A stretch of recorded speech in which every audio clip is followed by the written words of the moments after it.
Well, after a quick trip down to South America and Interlagos last week, welcome along to the halfway point of the 2025 Sim Racing for Simpletons winter season from the Circuito de Jerez Angel Nieto here in southern Spain. Around about 90 kilometres south of Seville and not too far away from Jerez de la Frontera. This circuit has been opened back in 1985. The current variation that we're going to be using, which is the MotoGP layout, has been in use since 1994. Measures just under 4.4 kilometres, is going to have 13 turns, and once again, we're going to be rocking our way with P2P here in the Super Formulas. My name's Alex Goldschmidt, and you join myself and James Parfitt for today's broadcast. Well, let's have a look at the results from round 3 last time out at Interlagos, because last time there was a winning streak that came to an abrupt end when we saw Elliott Court take the victory by a few seconds, the best part of nearly 4 seconds, ahead of local hero Gabriel Hopp, who picked up his first second place of the season. Tim Perry has kept the consistency running for Max Altitude as he rounded out third place. Jeff Croft and Braden Carroll rounded out the top 5. Adam Merchant, despite qualifying on pole position, within the first third of the race, both he and JT Smeaton would come into contact, but Adam Merchant managed to pick up 6th spot and take that additional point for pole position. Elliott Court would secure the fastest lap of the race on lap 32 of a 1:16.025. Carson Keane was also in the wars, so was Frankie Arvello, Joel Peguero and Nick Dwornik, who rounded out the top 10. Jake Katz, Brian Long and Joshua Benjamin completed the top 13, with the latter two having a bit of a 2 and 8 coming towards the checkered flag. Anthony Zitch, Eamon Hake, Max Voorhees rounded out the top 16. Unfortunately, JT Smeaton's race would come to an abrupt DNF just 3 laps from the end, meaning he would be classified 17th. Blake Toe, Frankie Brzezowski, Matthew Short, Christian Jasper and Christopher Sears rounded out the finishing order after race number 3 at Interlagos. So what has that done to the driver's standings? Well, it's done this. Things have closed up a little bit more. Adam Merchant still leads the series on 62 points. 8 ahead of JT Smeaton. Tim Perry holds on to third place with 48. Gabriel Hopp, with his second place finish at home soil last time out, rounds out the top 4, ahead of Carson Keane, Mr. Consistency as well. Braden Carroll, Jeff Groff, Frankie Arvello, Joshua Benjamin and Elliott Court round out the top 10. Court is now level on points with Nick Dwornik on 30 apiece. Jake Katz and Brian Long on 29 apiece. Joined along, as they say, two's company, three's a crowd, with Joel Peguero. Then Anthony Zitch, Frankie Brzezowski, Seth MacFarlane, Eamon Hake, Christopher Sears, Max Voorhees, Blake Toe, Nathan C., Christian Jasper, Bryce Benton, Nodebe ML, the Ferrari tribute band from a couple of rounds ago when we headed to Monza for round 2, joined by Matthew Short, who rounds out the 26-point scorers so far. But in the Simpleton Cup standings for the teams, it's Dirty Mike and the boys leading the way, the pairing of Keane and Carroll on 85 points, ahead of Frankie Brzezowski and Gabriel Hopp for FNG Racing on 69 points. Max Altitude, the pairing of Perry and Voorhees, round out third place, 3 points adrift. A further 3 points back, you head to Frankie Arvello and Joel Peguero, who for Platino Power SRT ran out the top 4. Halo Tracks Toyota's very own Nick Dornick and Jake Katz ran out the top 5 on 59 points, 1 ahead of Petter Vedding and JT Smeaton on 58. SR4S, the partnering of Brian Long and Anthony Zitch, are in 7th on 57 points, ahead of Go Squadron in 8th, with Jeff Groff and Christian Jasper so far having amassed a total of 54 points so far this season. Torta Racing, Benjamin and Sears on 9th, ahead of Rush Hour Racing's Bryce Benton and Nathan C., who we did not see last time out at Interlagos, with the pairing of Chad Peterson and Blake Toe for Glee rounding out the 11 strong, as we are coming down towards the end of time practice. So what this means, James Parfitt, welcome back, buddy, halfway through the season, and this is going to be a very, very tough order for all our drivers tonight here at Jerez. Yeah, it's not a circuit renowned for overtaking. It's not something that you might see happen very often. I think they've got a little bit to contend with here, and I'm quite interested to see how they get on. They've got the run coming out of Cedar Ponds all the way down into Dry Sack. They might be able to use their push to pass, but then they've got sweeping left-handers through Aspar and Angel Nieto. And then, of course, we go to the sweeping right-handers of Poliqui and Alex Gravel and Ferrari all the way down to Lorenzo, which they might be able to get a run for PTP up into Expo 92, into turn number 1. So not great for the kind of push to pass situation, but we have seen drivers being able to handle the push to pass in corners, like we did with Tim Perry, who ran basically push to pass. I think it was practically from the final corner in Monza all the way through right up into the second Variante. So lots can happen. We'll see how they get on here. It's going to be well-timed push to pass. I think could come out and win this one. Yes, definitely the case. And it's going to be 32 laps of this nigh on 4.4 kilometre circuit. And more to the point, time qualifying now underway here for Sim Racing for Simpletons. A big thank you to everyone joining us on the JP Broadcasting Network. I mean, myself and Biggles, we were on duty at this circuit for the little brothers, of course, IGP Fun, now into their 22nd season of racing. 38 cars on the grid. Chaos wherever you look. So I think myself and Biggles, James, were wondering what was going to go on. We had start line incidents. We had people going off. We had people having a few, as you like to say, ta-ta-tas. There was a bit of carbon fibre thrown here, there and everywhere. So, yeah, this is going to be the toughest test of the drivers so far. Of course, next time out we go to Montreal for round 5 for Circuit Gilles Villeneuve. So we'll have very much a Monza-style affair on the cards. But this halfway point of the season is really going to set the precedent for what's going to happen for the second half of the winter season for SR4S. Yeah, and you got to think we're coming into Jerez now. We go to Montreal. I'm not a lover of that circuit. I can't answer why. It's just not up there in my track list, to be blatantly honest. I don't even think it would make the top 6. Imola, after that, of course, then we're heading off to the Red Bull Ring and finishing off at Circuit Zandvoort. So we're going to see how they get on over this half of the season. They're very different tracks for this second half, so it'll be quite interesting to see how they're going to balance this. I think it's going to be a tough one. Did we see a chink in the armour for Merchant last time out? Possibly. We'll have to see. I know a couple of people are being at Super Bowl Sunday, and a couple of people are, as JT has said, will be watching the Super Bowl as they drive. So I have said to JT, if you crash, I do know the reason why. Yes, because James has been eagerly watching it as well. Max Voorhees puts the initial benchmark down, instantly beaten by Jeff Groff. So 4 out of the drivers will make that 5 with Elliot Court, who's just put in. Gabriel Hopp goes top the timesheets by 7/100ths of a second. 1:18.604 in comparison with Jeff Groff on a 1:18.674. Good to see that we've got the Hello Kitty, aka Rush Hour Racing pairing of Nathan C and Bryce Benton back in action. They missed out last time when we had that wonderful race at Interlagos. You can also go to the Sim Racing for Simpletons YouTube channel to actually check out the round 3 highlights, which does feature the dulcet tones of both of ours. So you can actually you can hear us commenting on the action. And they've a real good amount of things that we're seeing. I mean, of course, Anthony Zitch has to get a shout out here as well.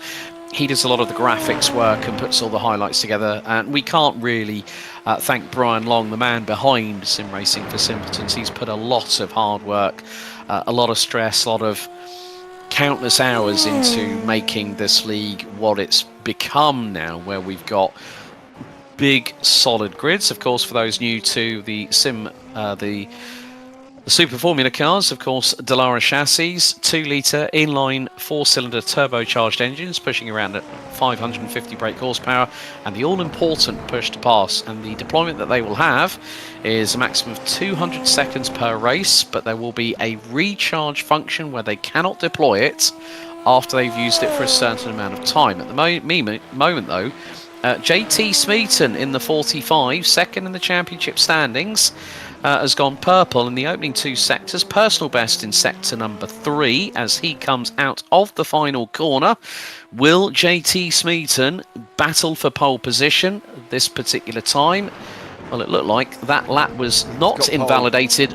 1:18.119. Now, the person that we haven't seen hit the timing sheets at the moment is our points leader, Adam Merchant, because the opening 2 laps of his qualifying session have been invalidated by exceeding track limits. Now, this man has got the 3-peat so far in terms of pole position secured, James. Yeah, he's doing really well, and as I say, a slight wobble last week. It'd be interesting to see how he comes back. This is really going to define the character, I think, of Adam now. Is he going to be able to come back and go at these and take the victory like he normally would do, or is he sort of shaking? You know, is he having a little bit of a wobble? Is he a Premier League football team having a bad time at Christmas, or is it, you know, or however in the game here, is he the Kansas City Chiefs having a big old wobble? So we'll see how he gets on here for Adam Merchant and whether or not he's going to be able to get a time on the board. He should be coming up to the line now.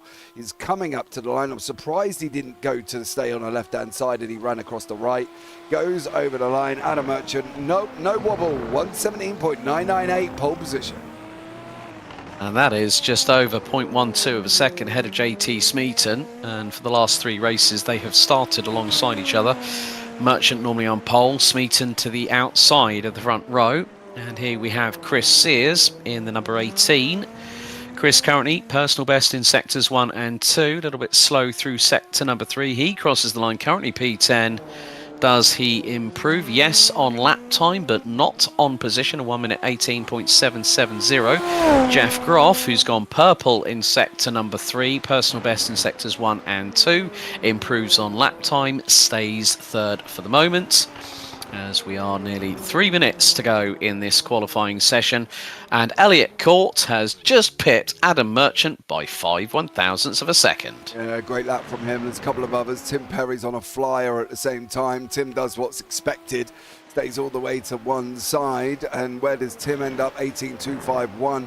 Bryce Benton, 120 on that. Smeaton again has got a purple on this one.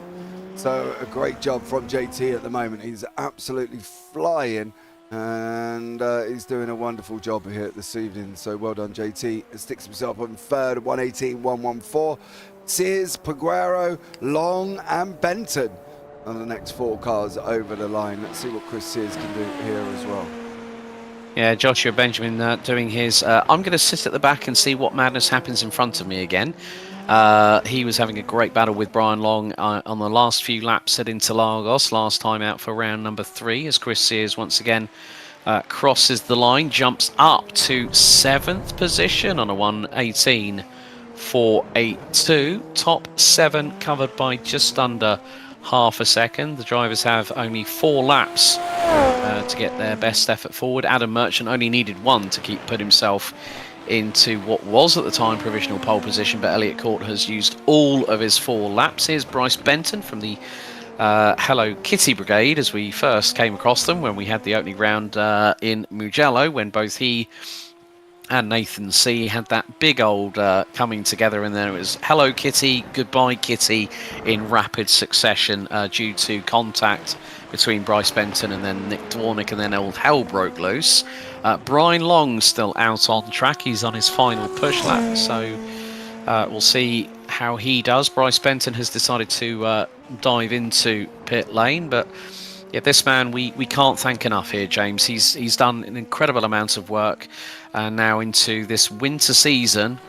He was very, very happy. He just basically said to everybody, you've got an ultimatum, and look, make the league, you know, you guys need to make the league work. I put all this hard work in, and I don't want it to go squandered. So either you put up or we just close things down. And the response has been spectacular as a direct correlation. Yeah, he basically put the emphasis on the drivers. He turned around and said, take a league, sign up for it. If you want it, we'll do it. If you don't, we're done. and he literally called out every single person in the Discord, and the response has been amazing. We're normally above 20. We've got 20 at the moment, but obviously, you know, it's expected with the Super Bowl on at the moment. So I think we'll be back to normal next week. But yeah, he is a Trojan. He is a Shire horse. He is an epiphany of how to work hard and run a league, and he has just been absolutely amazing getting all of this put together. He's got some good band of people in and around him now at the same time, so a great job from him this season. Grid is up, and let's run you through them. Well, it's going to be a new pole sitter for the first time this season. Elliott Court finally breaks the pole position streak from Adam Merchant so far. He takes pole. Adam Merchant will be alongside on the front row. JT Smeaton and Jeff Groff will line up on row number 2. Tim Berry joined by Brazil's Gabriel Hop on row number 3. Then rounding out the top 4 rows, it's Chris Sears and Braden Carroll. Completing the top 10, Christian Jasper and Anthony Zitch. Hopefully Christian has a little bit more luck this time around. He hasn't had the good bit of fortune in the opening 3 rounds. Row 6 is completed by Frankie Arvello and Max Voorhees, with Frankie Brzezowski and Jake Katz, with Nick Dwornik rounding out the top 15. Completing the 20-strong grid will be Joel Peguero, Nathan C., Brian Long, Bryce Benton and Joshua Benjamin. And Joshua has already jumped onto the grid, and once everyone is in position, will be under starters orders for 32 laps here of the Circuito de Jerez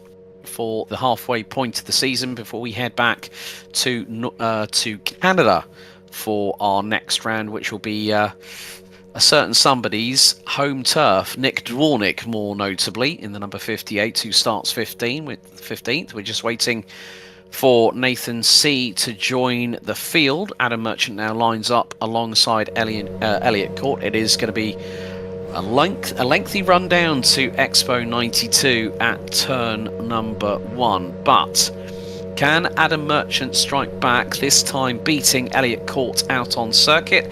JT Smeaton will definitely have a part to play, and maybe even Jeff Groff, who is a previous Sim Racing for Simpleton's season winner, will also maybe get his elbows out and sharpened. But the countdown continues here ahead of the 5 red lights coming on here at this circuit. And, well, everyone's lined up on the grid. 32 laps of the Circuito de Jerez here for round 4 of SR4S Winter Season 2025. And we're lights out. We're underway. And a good start by Elliott Court. Adam Merchant slots in behind. JT Smeaton switches to the outside as Tim Perry dives up the inside through turn 1 on Jeff Groff to assert his dominance on that 4th place. Jeff also loses a position in the early goings to Gabriel Hoff, who has reverted to his normal livery after the wonderful Brazilian flag tribute that we had last week at Interlagos. But Elliott Court getting the whole shot, Adam Merchant closing in, JT Smeaton not too far behind. Top 3 at the moment here, James, covered by a second. Yeah, there's been a second in qualifying from 1st to 17th here, so we're going to expect a nice tight race. Court out in front, Merchant sitting in between second. They're on their first run through, of course, of this circuit, so we're going to keep an eye out and see how they get on. Jeff Groff is side by side with Chris Sears at the moment as well, and Groff there actually has Braden Carroll. He tried to have a go at and didn't make it through. Braden Carroll did pass Jeff Groff, so we'll see how these get on and see whether or not they'll be able to make it through. But at the moment, everybody's got away cleanly. Dwornik is the first one to take a little bit of off track, as he's just gone off the side of the circuit. Yeah, Nick Dwornik qualified 15th, now runs stone dead last at the moment as we complete the opening lap out of 32. The top 5 covered by 1.8 seconds as Nick Dwornik has ended up into pit lane. So whether he's had a little bit more of a drama, Max Voorhees and Jake Katz have had their own dramas. Jake Katz has dropped off the circuit. And that would have been coming out of turn number 1. So we see a replay here with Brian Long, who has got, that's not how you take turn 1 there, Jake. And he went right through the kitty litter. And Nick Dwornik has also lost his front wing. Kind of a repeat of Mugello, wasn't it? Yeah. Oh, now that's a Reliant Robin situation for Jake Katz there. Yeah, and this is unfortunately what Jake saw. Oy. Straight into the wall, comes back, and away you go. So action all the way through here once again. Action up front, action in the middle, and action towards the back. So let's see how these guys deal with this. We said overtaking was going to be tough, and to be honest, well, no surprise, it has been. Yeah, I mean, the people that made a good early gain were both the pairing of Tim Perry and Gabriel Hoff. I mean, they got back past Jeff Groff quite easily, and Jeff didn't really fight it, to be honest with you. I think he knows that it's going to be a tall order. You know, there's a lot more competitive drivers.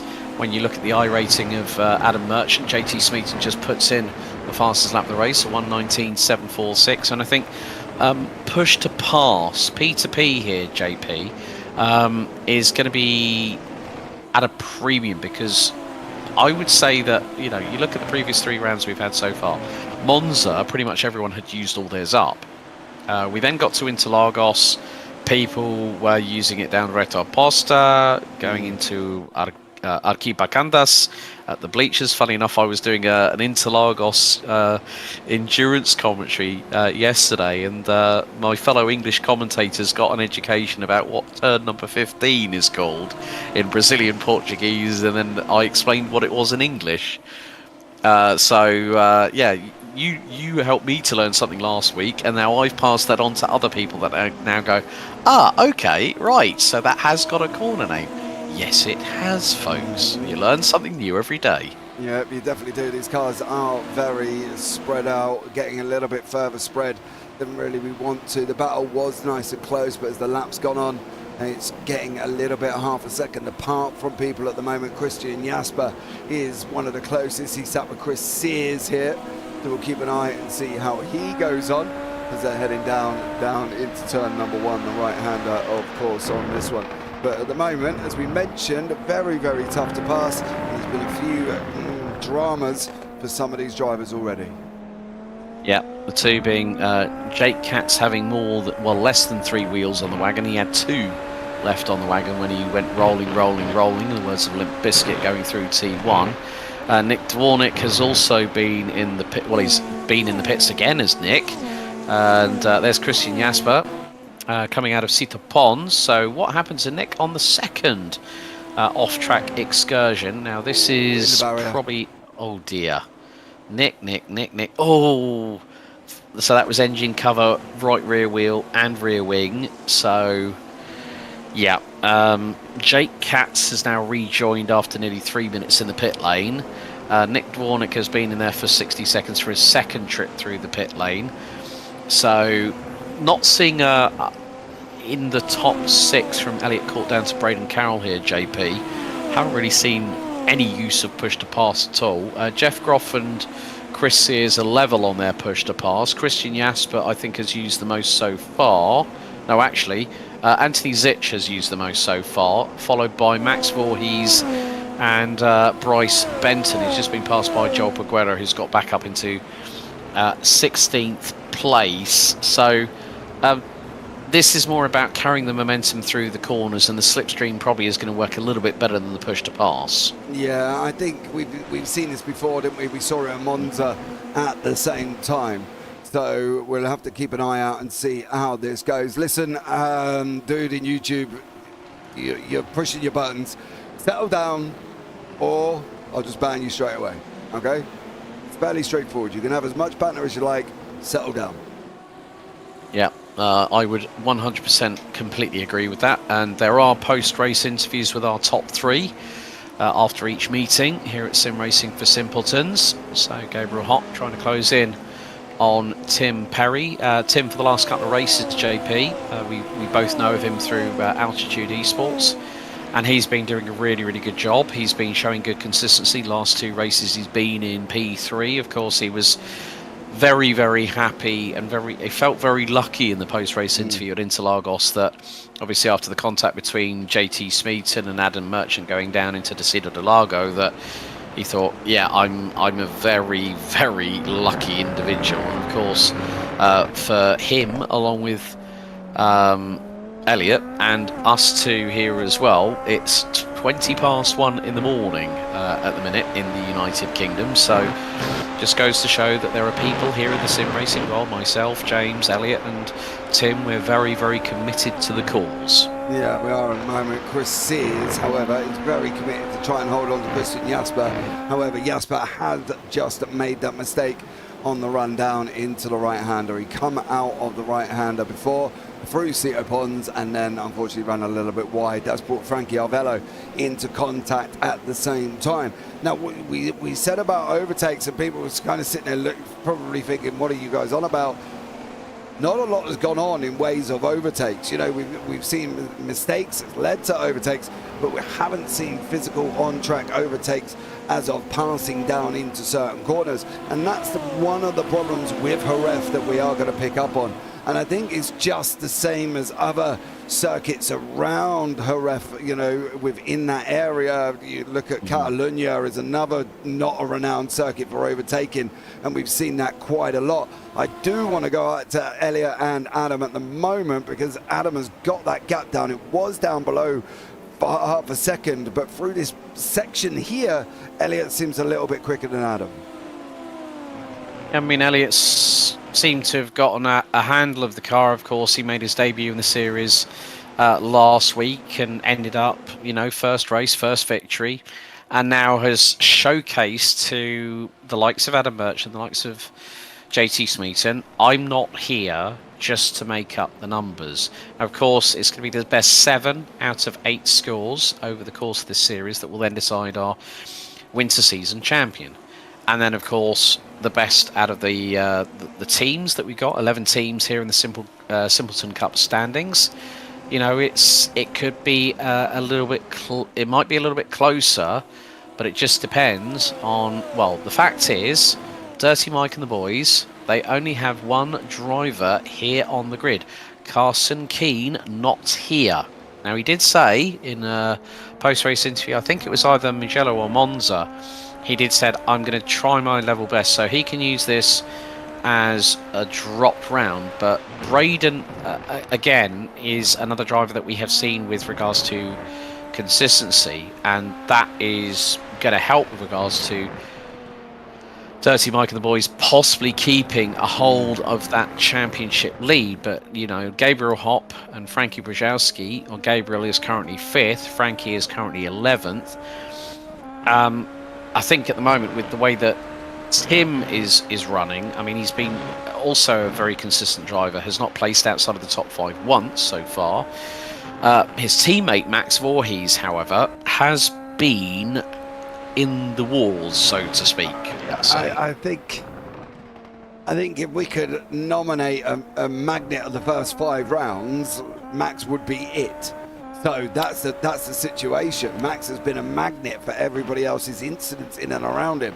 Yes, he's also been involved in his own, but at the moment, Max seems to get more caught up in other people's than he does actually having his own. He's done really well at the moment. He's still running out there currently, which is great. Not had any dramas, so we'll keep it like that for now for Max. I'm going to leave him alone, let him do his thing. But, you know, it's all about consistency. We've seen people win championships with never winning a race. We've seen people finish up there at the same time. They've gone and won every one, and then or won a few out the season, and then they've gone and lost the championship towards the end. You know, I've had it recently in another league. Guy has led all season, goes into the final race, chops it up in a big way, and then basically loses the championship on the final race of the season. It can be done, it has been done, and at the end of the day, these guys are no different. They're only human, they're not AI, they are driving at home, sat in their rigs, some in VR, probably absolutely sweating, but there's a lot that can happen here over this course of this championship, and these guys are still out there fighting every single week. The problem is, Carson Keane's drop score is going to be 0, which in conjunction, you might sit back and go, oh, well, that's all right. No, 0 is bad. You want to high as a drop score as you can possibly get. So that's the thing that these guys have got to try and look out for. At the moment, Elliot, Adam, JT, and Tim up the front end. They're still all about half a second apart. That's where we're going to end up waiting now to see when they come back together, if they come back together, or are they going to be settled in like this?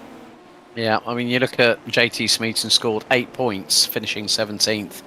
And his race was abruptly ended after Anthony Zitch went around in front of him. And then all of a sudden, JT had nowhere to go. And both front wheels, the front wing, the nose cone were all like literally obliterated into smithereens. But good thing is that now we are fast approaching the conclusion of lap number 10 out of 32.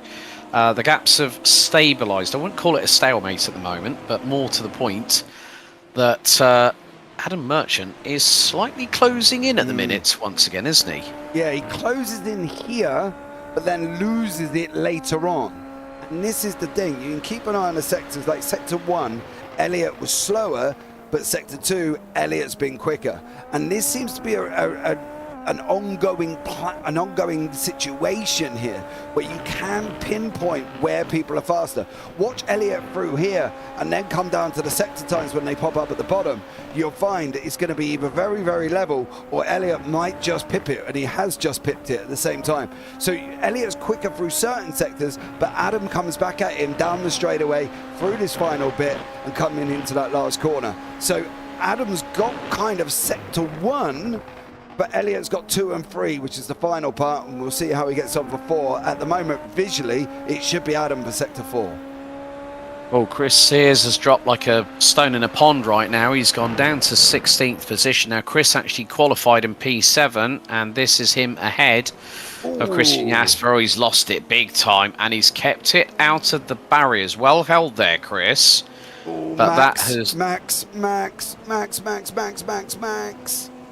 Steady. Stays out of trouble, and Chris then spins on his own. He just hits the loud pedal. Too many beans on the right pedal, and well, he's done his best. Travis was trying a impersonation in a single seater, but you can see he just hits the loud pedal, over rotates, back end steps around, and then re-corrects it as we are now halfway through lap 11 out of 32. The gap between Elliott Court and Adam Merchant is pendulum swinging between 3.5 to 5/10 of a second.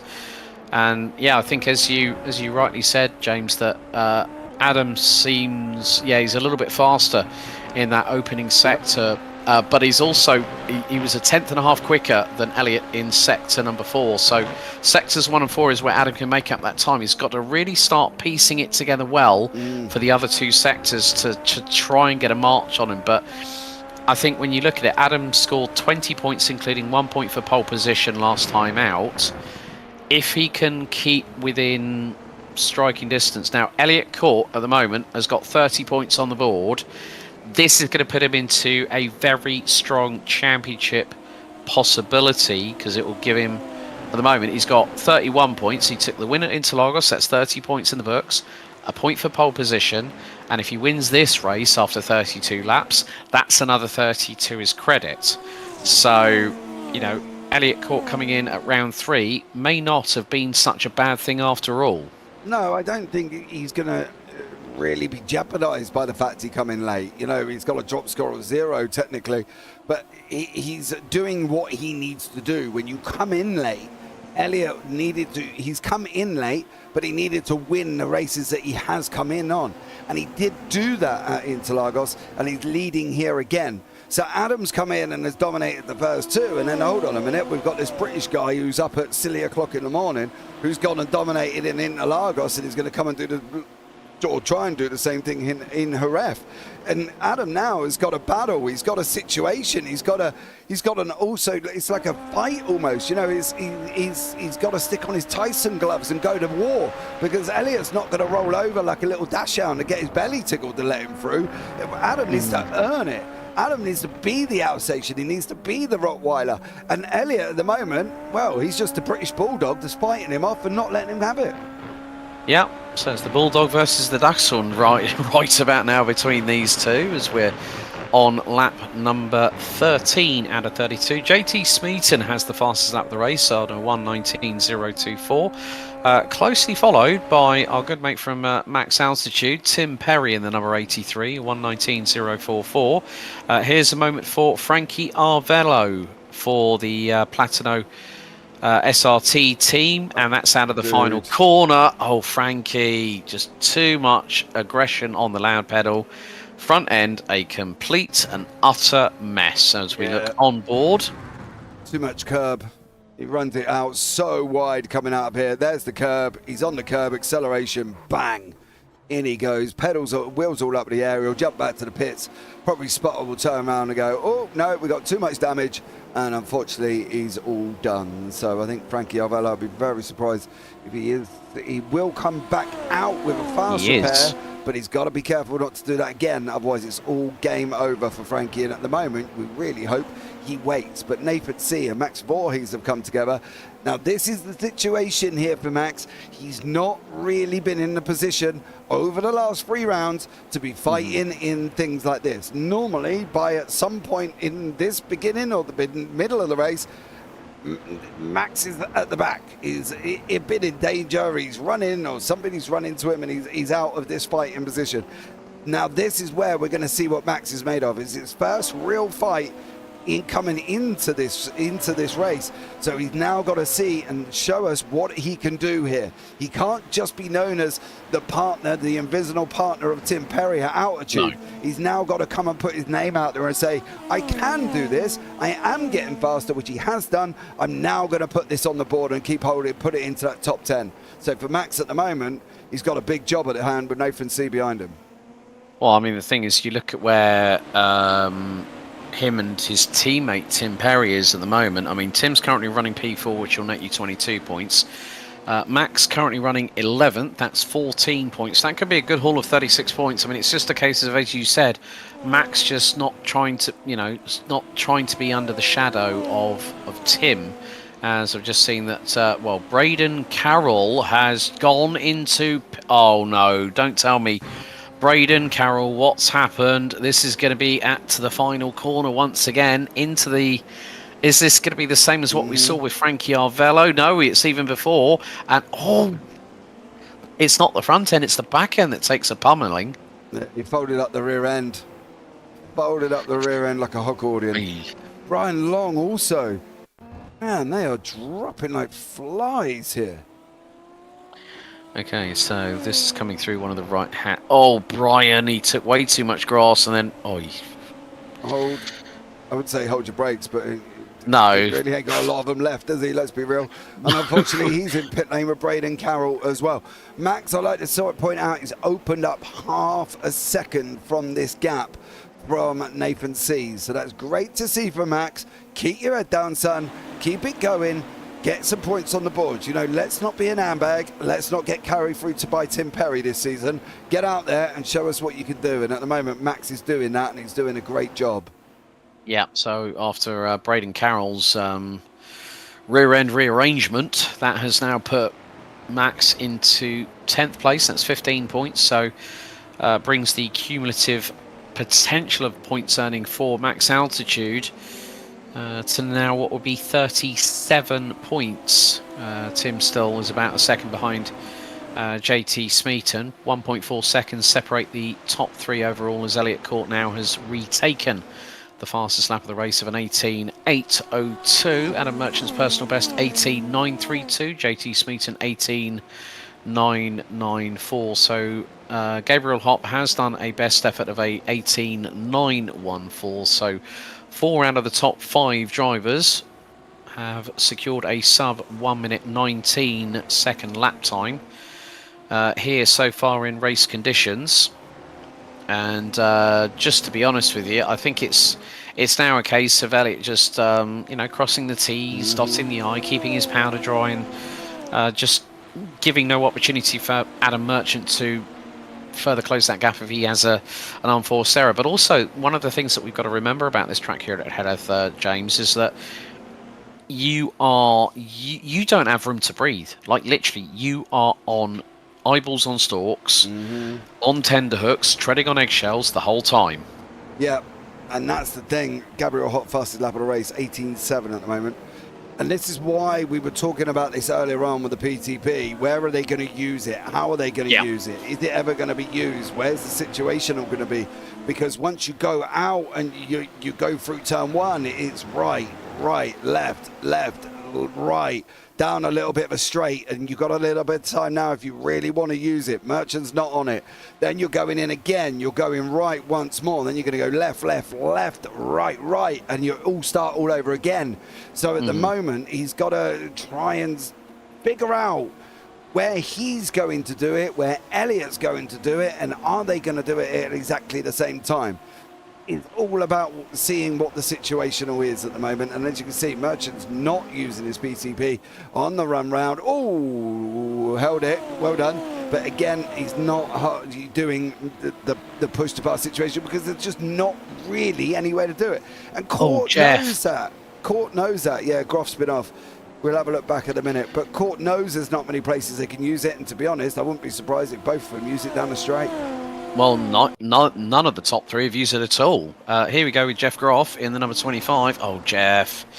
Oh, lucky boy. Kept that one in the kitty litter, kicking up a big old amount of dust. A dust storm has just hit Jerez, and it was Jeff Groff in the process.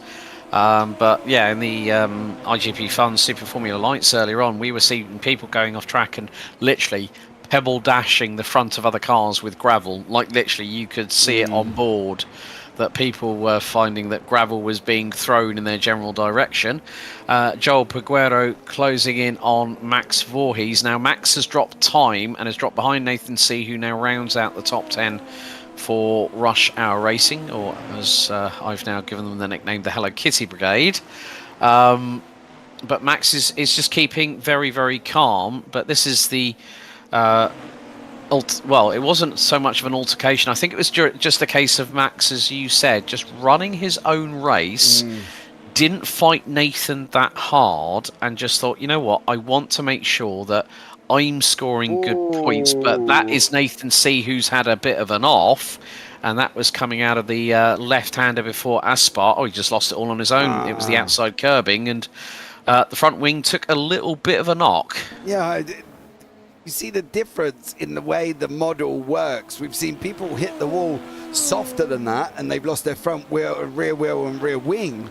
And then we see Nathan C go and hit the wall, and he's come away without anything. And you do sometimes wonder where that consistency in the damage model is, right? You know, I mean, we can't go from one smack in the wall. Peguero, Voorhees.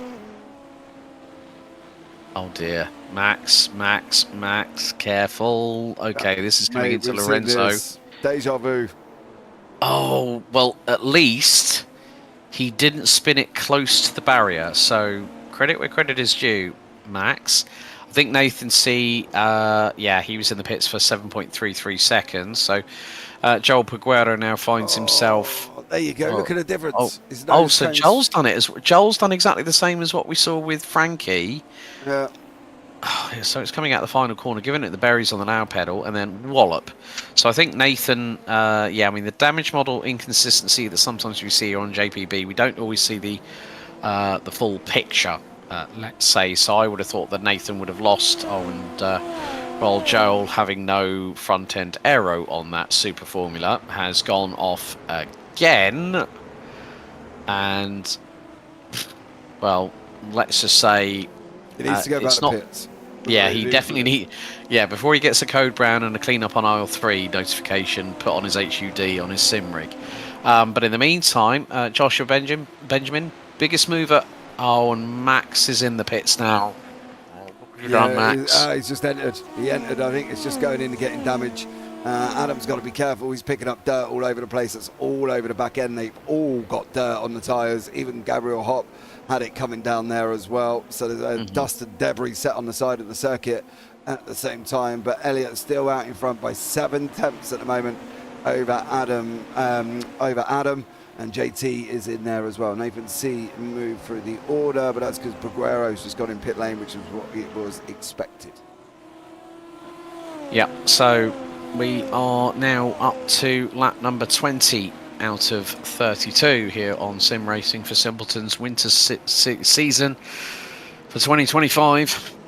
And at the end of this race, we will be officially at the halfway point before we head to the Circuit Gilles Villeneuve in Montreal in just 7 days' time. And don't forget, if you haven't already, like, share and subscribe to the JPB YouTube channel. We're getting closer and closer at a snail's pace, aren't we, JP, towards that magic 3K subscriber count at the moment, aren't we? Yeah, we are. We're not far away at all. So, yeah, like, subscribe, turn on the bells. That'll be absolutely amazing. JT tackling over and chasing down Adam at the moment and close the gap right up. Yep, last time around was just under a tenth slower, and has just put in a personal best in sector number 2. He was actually nearly 4 tenths quicker than Adam in the opening sector last time round. It was a 21.822 for Adam, 21.418 for JT. So JT, one of the drivers for Camber Sim Sports in the number 45. He's partnered with Petter Vedding, who is not with us, as James rightly said at the top of the show, that Super Bowl Sunday is currently underway. So I know James is you're probably keeping a keen eye on that one whilst this race is going on as well, huh? No, I'm a professional. I've not got my 4 monitors split into multiple things so I can see it at the same time. How rude, thinking that. Plausible deniability. Plausible deniability. There you go. You have no proof, no evidence. That's my philosophy, and I'm sticking to it. James is pleading the fifth on that one, folks. Yep. So go figure. Go figure. Sitting on the fence, you know nothing. I know nothing. Hey, have you got splinters in your bum yet? Do you need a set of tweezers to prize them out later on? Hey, listen, they called me the porcupine for a reason. Just behave yourself. Steady. It never gets dull in this commentary box when I work with this man. It never does, even if it is 1:41 in the morning here. But yeah, JT's really picking up the pace. Slight mistake there, coming through in towards out of Drysackle, the corner that's now been named after multi-time MotoGP race winner Dani Pedrosa. They're now making their way through Angelo Nieto, who also took a world title in motorcycle racing, and through the early passing of that individual, who was a world champion. The circuit was posthumously named after him. They now head into Lorenzo, no surprise there, named after the number 99, multi-year teammate to the Doctor, Valentino Rossi, Jorge Lorenzo. But JT's really starting to, obviously, beside what we saw between him and Adam at Interlagos last time out 7 days ago, JT's really starting to get into the groove a bit, and he's finding time where Adam is losing it. Yeah, that's the thing. Adam's not consistently got a great lap together, so he's now under pressure from JT, who seems to be upping it here. So Adam's now got to try and step on the gas a little bit to see how we can break away from this, because at the moment he can't escape and JT's not allowing him to. Yeah, so we are heading down towards the final few laps. It's gone past really, really quickly here, to be honest with you. 32 laps of this nearly 4.4 kilometre circuit. We still have 16 of the 20 starters still running, rounded out by Jake Katz in the number 17, and but still it's getting even closer still once again between JT and Adam. Tim's now coming into this. The gap between Tim and JT now stems to 9/10 of a second, so this is starting to become a little bit close for comfort for all 4 drivers. But Elliott so far got the getaway, got the whole shot into Expo 92 at turn 1 on lap 1 of 32, and he has just been hitting his marks with absolute pinpoint precision. Yeah, he has at the moment. Elliott out in front has done an absolutely great job leading the way, and nobody's been able to get within a certain few seconds of him. So we'll see how he gets on here, and hopefully he'll be able to open up a gap and come away with a victory, as they've got basically 8 laps to go. Yep. So Elliott Court leads Adam Merchant by 7/10 of a second. Then it's a further half a second back to JT Smeaton. Tim Perry a further 8.5 tenths back in P4. Gabriel Hopp, who's got the new fastest lap of the race. Well done to Gabriel. Nick Dvornik has now ended back up into the pits for the 3rd time this evening. So Gabriel Hopp, new race lap. The fastest race lap of anybody, 1:18.413. So out of everybody, Nick Dvornik has had the most trips through pit lane so far. That's trip number 3 for the Canadian in the number 58. So yeah, not exactly how you want your mid-season race to go. Tim Perry just puts in a personal best of a 1 minute 18.517. Gabriel Hopp has just nearly equalled his fastest lap of the race. Just did a 1:18.418, a tenth quicker than Tim Perry. Christian Jasper sets his personal best, and it looks like it could be his best result of the season so far, in 6th place, and he's gapped Jeff Groff by a further second after 1 lap alone. Yeah. We have to see how this one pans out. I think Hop and Groff in that middle section, they're kind of around no one. They've got to kind of, you know, get a little bit of a wiggle on. Jasper sitting in 6th at the moment, doing a great job, and he's moving, but he's got 13 seconds before he gets to Hop. So possibly 6th might be about as far as Jasper can go, but we've got the front 4 now with Perry closing in, JT closing in, and Adam, and Elliot's coming back as well. So this all could end up doing one big battle. Yeah, Frankie Brzezinski on the previous lap dropped about 14 seconds because he ended up going off circuit and dropped down to 9th, having started in 13th position on the grid. Another good lap there from Gabriel Hopp, an 18.534. And then we have to have a little bit of a wait until Christian Jasper crosses the line. The cars have been topping out anywhere between 186 to 188 miles an hour in terms of top speeds. Adam Merchant showing at 188, JT Smeaton 186.9, and then we've got the telemetry on the bottom right hand corner of your screens there for Tim Perry heading into dry sack, or Danny Pedrosa, whichever way you want to call it.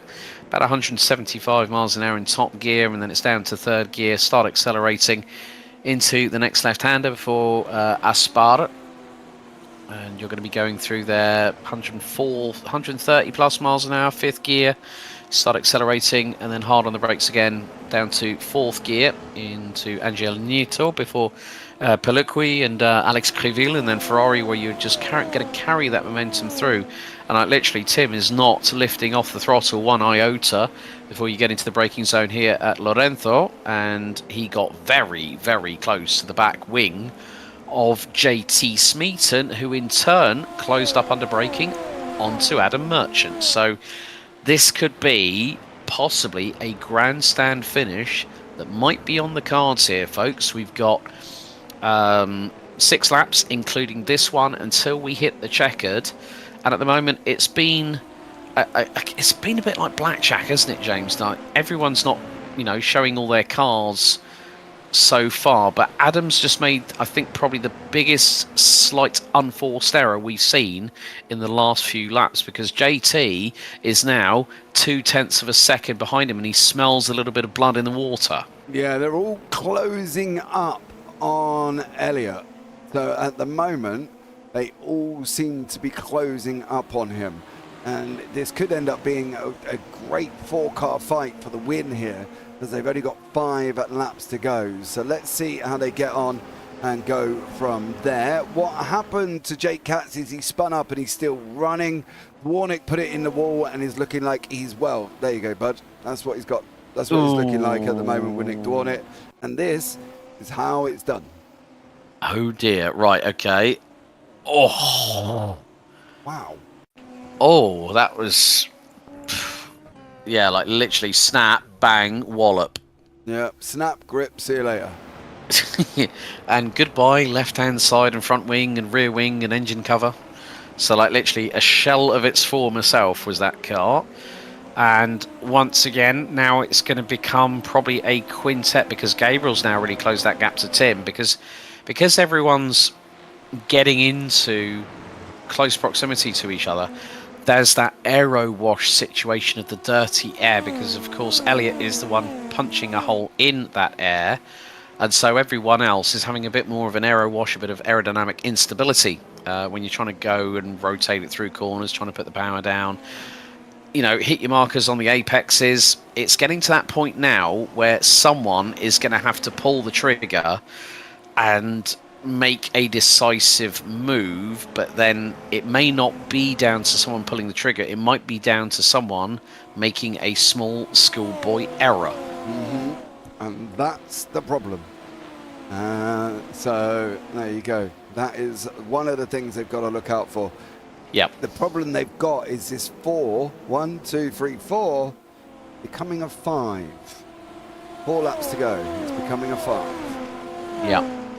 Now it's 2.5 seconds, covering the top 5 drivers. Fastest of which last time round was the leader. 1 minute 18, 6:16 by Elliott Court. His personal best of the race so far. Now, there are a slight handful of drivers that have not used their push to pass at all. Now, Braden Carroll, who retired after significant rear end rearrangement of his number 9 Super Formula car, no push to pass engaged. The only other 2 drivers are our drivers in first and second position. Elliott Court and Adam Merchant have yet to use push to pass whatsoever in this race. I've just noticed there was a slight off track there for Joshua Benjamin in the number 78, but more to the point that it's a case of Elliott and Adam have been micromanaging their cars. Tim Perry, and Gabriel Hoff then decide, okay, well, I'm going to go off in sympathy for you. And now Gabriel's got a real head of speed and Tim is under fire. I was waiting for a mistake from somebody. I did not expect it to come from Tim Perry, however. Yeah, unfortunately, Tim, as this has gone on, but you can see now everybody looks like they've all kind of made the same thing. And now they're all badged back together again. Elliott, Adam and JT with literally 2 laps to go. Tim has dropped off the bottom. So unfortunately, he's going to have to try and get back up. But with the way these guys are together, I wouldn't be so surprised if he did, to be blatantly honest.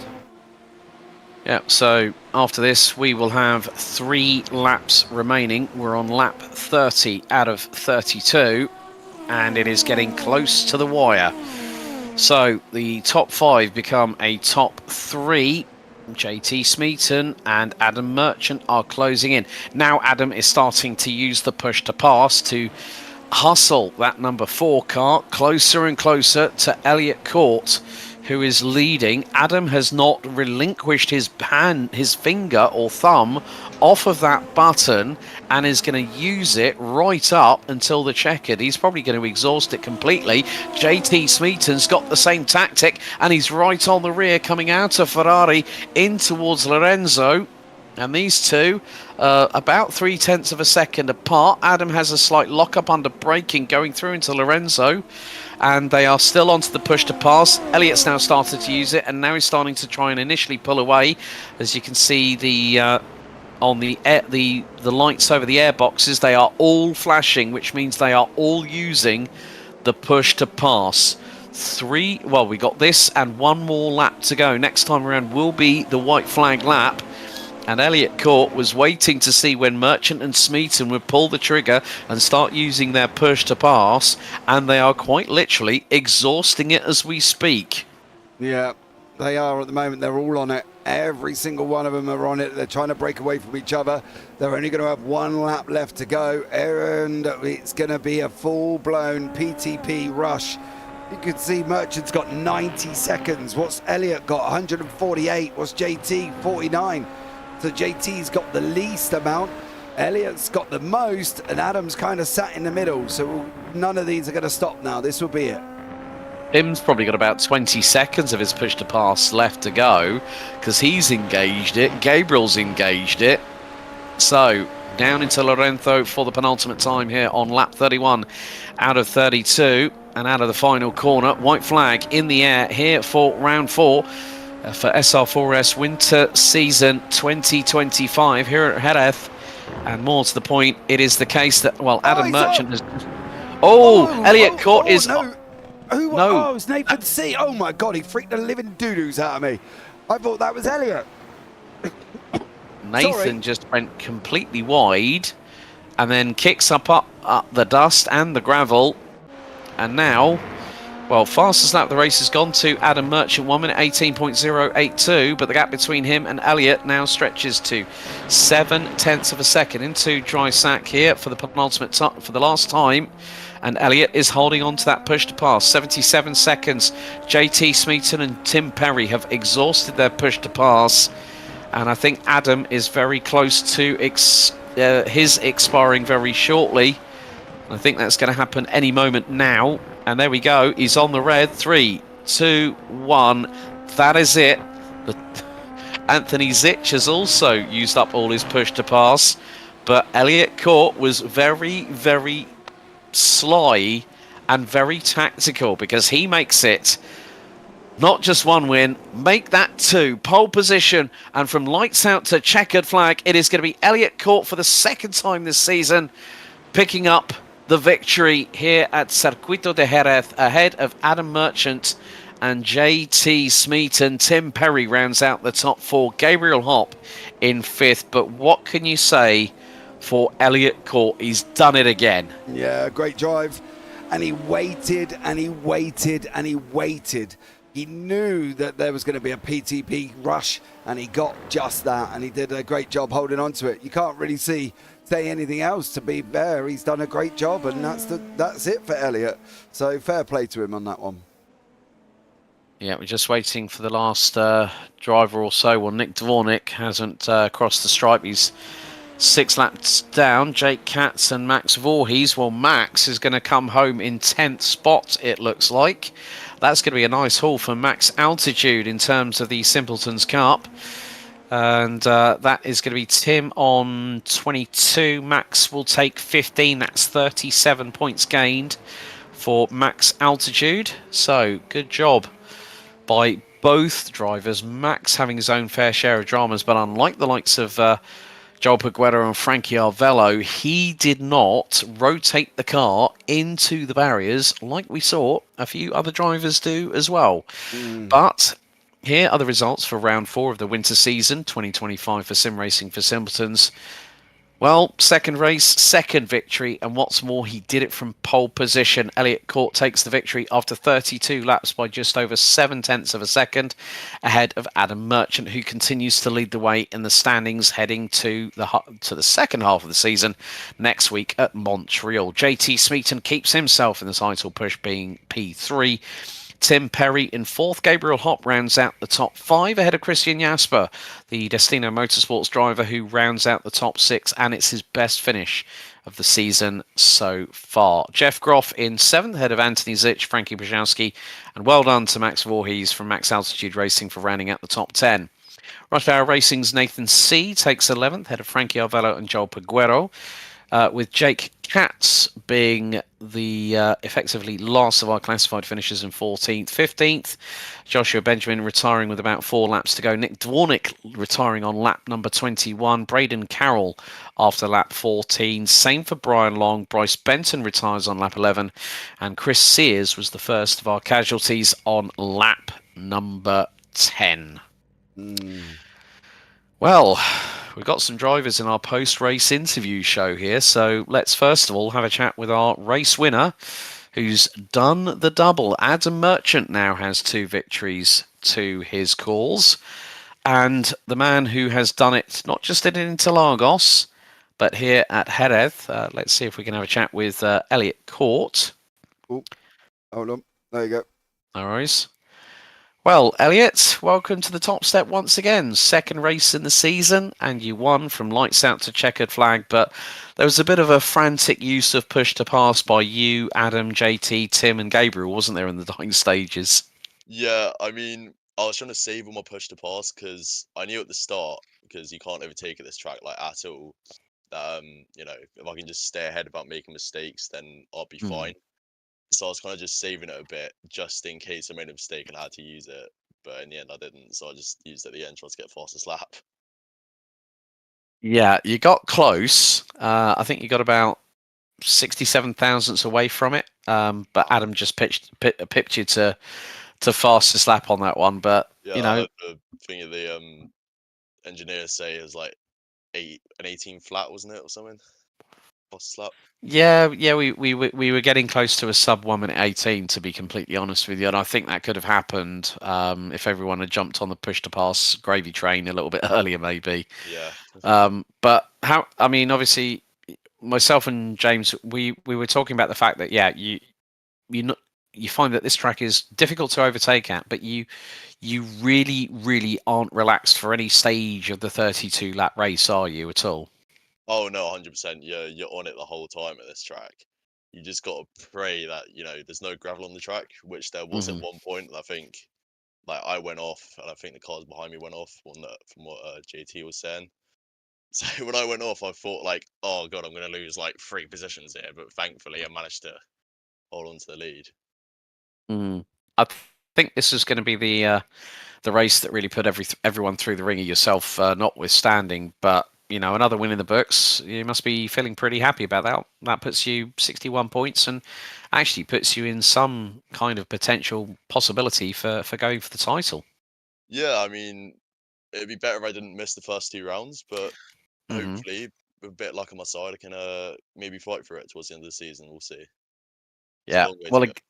exactly. Well, well done again for a second successive win. Of course, Montreal next up. It's going to be a bit like Monza, flat out, and whoever's got the biggest set of steel, let's say cojones here. Yeah.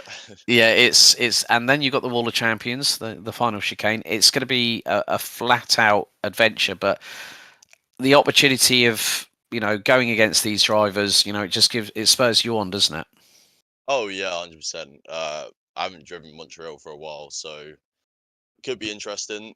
I think there's a few places to overtake there. I don't know what it's like to drive in this car, so be a bit of a step into the unknown for me Yeah. this week. Well, once again, well done on the second victory in a row and a maximum score of 31 points. Anyone you want to thank before we let you go, mate? Because we know it's early for us three here from No, the I'm UK, not 2 o'clock in the tired. morning, so time to get some shut eye, isn't it? Yeah. Yeah, no, I just want to thank everyone that I know that's tuned into the broadcast. Obviously, you guys in the broadcasting booth making, great broadcasts, very good quality, and everyone setting up the league as well. Doing a great job. Brilliant. Elliot, thanks for joining us in the post-race interview show, and we'll see you next week for Yeah, round 5 at Montreal, mate. Well done. yeah. Cheers. Thank you very much.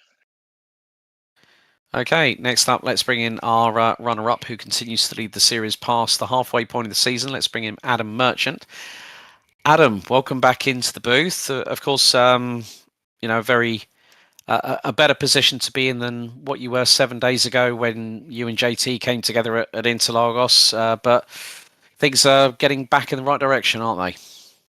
Yeah. Well, firstly, apologies to JT and anyone else involved in the incident last week. JT and I have become good friends, not just since last week, but we've raced together for 5-6 months, and this is honestly probably the first time we've come together. So, I've developed that trust with him and some of these other drivers as well, and look to continue to do that in further races.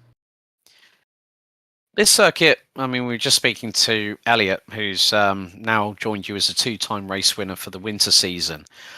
This circuit was going to be a tough one in terms of overtaking, but then we had the P2P mad dash to the checkered, and then you picked up the fastest lap of the race. Elliot was a little bit gutted that you stole that from him from, I think it was like 67 thousandths in terms of the fastest lap, yeah. but it was still.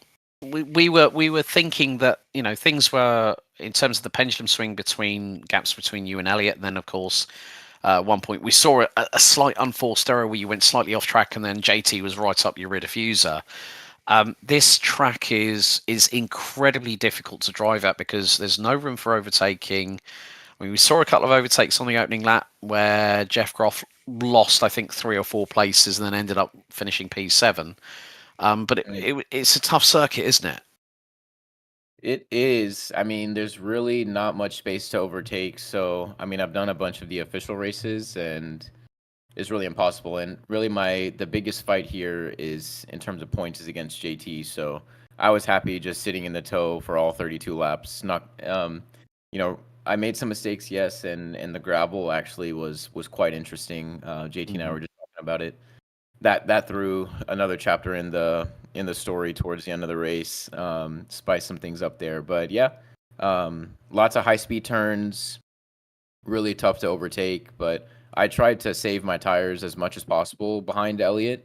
I had a little more pace that I could try and push with, but I didn't want to risk anything with JT right behind him being P2 in the championship. So honestly, just stayed put.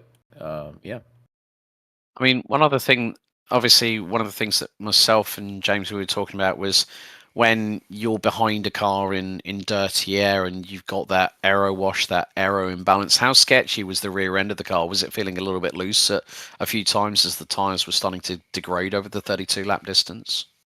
Yeah, I mean, I moved my brake bias up one click towards the front to compensate for exactly that. And I felt a little bit more comfort there. But the closer you get to the guy in front, like 0.5 and below, the sketchier it gets. So, 0.7, 0.8, I was able to feel pretty comfortable there. Sometimes it would get up to 0.9.